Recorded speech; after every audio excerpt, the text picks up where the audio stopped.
Hi friends, அஸ்ஸலாமு அலைக்கும். Welcome to my channel. வீட்டில் குழந்தைங்க இருக்காங்களா, அவங்களுக்கு செஞ்சு கொடுக்குற மாதிரியான ஈஸியான, அதுவும் வீட்டில் இருக்கிற பொருட்களை வச்சு எப்படி ஸ்வீட் ரெசிபி, அதுவும் ஸ்வீட் ஸ்நாக்ஸ் எப்படி செய்யுதுன்னு பார்க்கலாம். குழந்தைங்களுக்கு ஹெல்த்தியாகவும் இருக்கணும், அதே சமயத்தில் வீட்டில் இருக்கிற பொருட்களை வச்சு நம்ம எளிதாக செஞ்சு கொடுக்குற மாதிரியான ஒரு ஸ்வீட் ரெசிபி தான் பார்க்க போகிறோம்.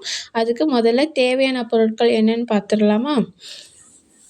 ஒரு ஒரு பவுல் நிறையா தேங்காய் துருவினது எடுத்து வச்சுருக்கேன். அப்புறமா நாட்டு சர்க்கரை அதையும் ஒரு பவுல் எடுத்து வச்சுருக்கேன்.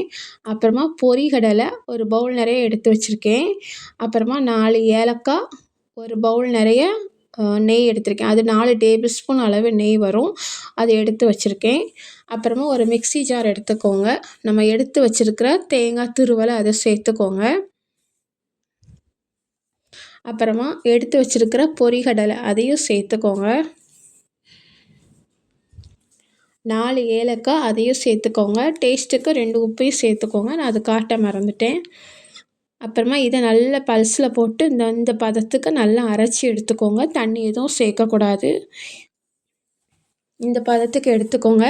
அப்புறமா ஒரு கடாயை எடுத்துக்கோங்க. அது சூடானதுக்கு பிறகு நம்ம எடுத்து வச்சுருக்கிற வெல்லத்தை அதோட சேர்த்துக்கோங்க. கொஞ்சமாக அதில் தண்ணி சேர்த்து ஒரு 1/4 கிளாஸ் அந்த அளவுக்கு நீங்கள் தண்ணி சேர்த்து நல்லா கெட்டியாகாத அளவுக்கு நல்லா கிளறி விட்டுக்கோங்க. அது நல்லா கரையணும், ரொம்ப தண்ணி சேர்க்கக்கூடாது, இந்த அளவுக்கு தான் தண்ணி சேர்க்கணும். அதனால் நல்லா கரைச்சி எடுத்துக்கோங்க.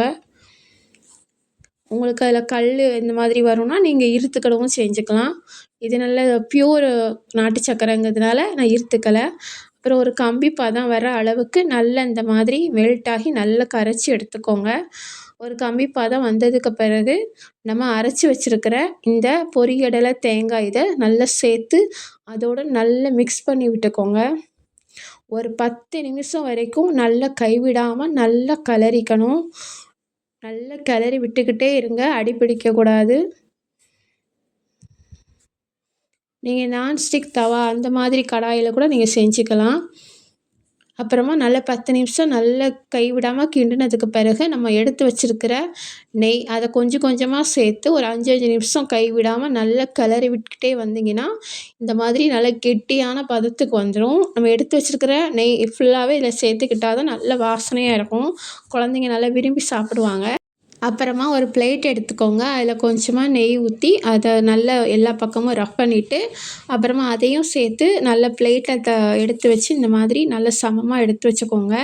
நல்லா இந்த மாதிரி நல்லா பரப்பி விட்டுட்டு ஒரு 20 நிமிஷம் செட் ஆகிற மாதிரி வச்சிட்டிங்கன்னா சூப்பரான ஸ்வீட் ரெசிபி, அதுவும் ஹெல்த்தியாகவும் குழந்தைகளுக்கு பிடிச்ச மாதிரியும் இருக்கும். இதே மாதிரி நீங்கள் வீட்டில் செஞ்சு பார்த்துட்டு எப்படி இருந்துச்சுன்னு கமெண்ட் பண்ணுங்கள். வீடியோ பிடிச்சிருந்துச்சுன்னா லைக் பண்ணுங்கள், கமெண்ட் பண்ணுங்கள், ஷேர் பண்ணுங்கள், மறக்காமல் சப்ஸ்கிரைப் பண்ணுங்கள். தேங்க்ஸ் ஃபார் வாட்சிங். அஸ்ஸலாமு அலைக்கும்.